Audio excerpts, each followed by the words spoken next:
दोस्तों किसी भी दो चर वाले रैखिक समीकरण को सॉल्व करने के कई सारे तरीके होते हैं, बट जो सबसे मोस्ट इंपॉर्टेंट तरीका होता है वो होता है प्रतिस्थापन यानी सब्स्टिट्यूशन मेथड।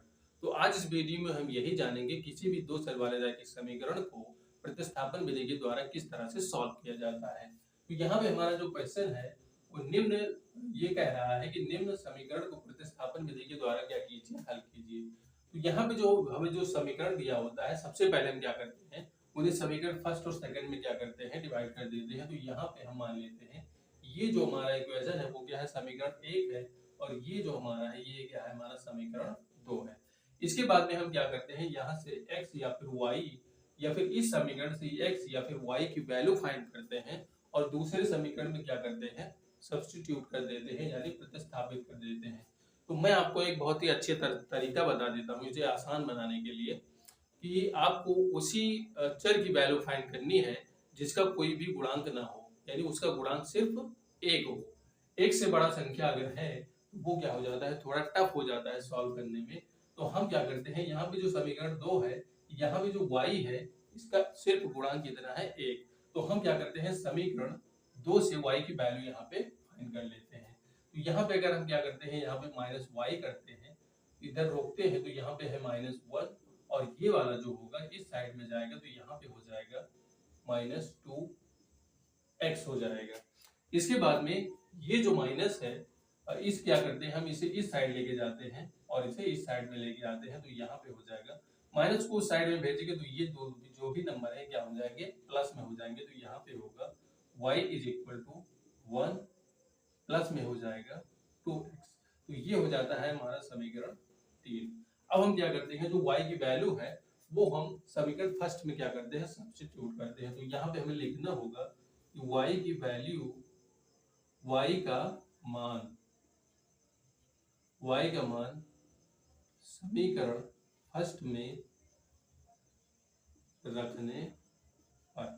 तो यहाँ पे जो हमारा समीकरण फर्स्ट है वो है 2x प्लस में 3, और यहाँ पे हम क्या करते हैं, y की जगह पे 1 प्लस 2x रख देते हैं यहाँ पे। तो यहाँ पे हो जाएगा 1 plus 2x is equal to 11। अब इसे आगे सॉल्व करते हैं तो यहाँ पे हो जाएगा 2x प्लस में हो जाएगा ये 3, इससे मल्टीप्लाई होगा तो ये होगा 3, और यहाँ पे होगा plus 6x is equal to यहाँ पे होगा 11।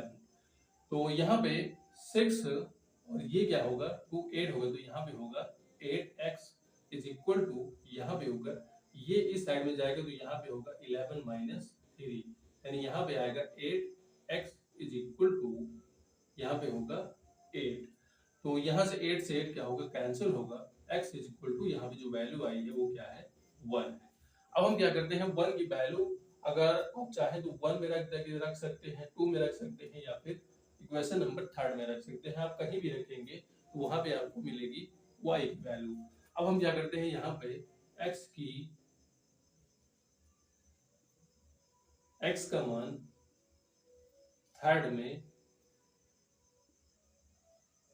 रखने पर, और जब भी आपको x या फिर y की वैल्यू पता हो जाए तो आपको क्या करना है, हमेशा थर्ड में ही रखना है, इसे सॉल्व करने में आसानी हो। तो यहाँ पे जो हमारा इक्वेशन नंबर थर्ड है वो है y is equal to 1 plus 2x।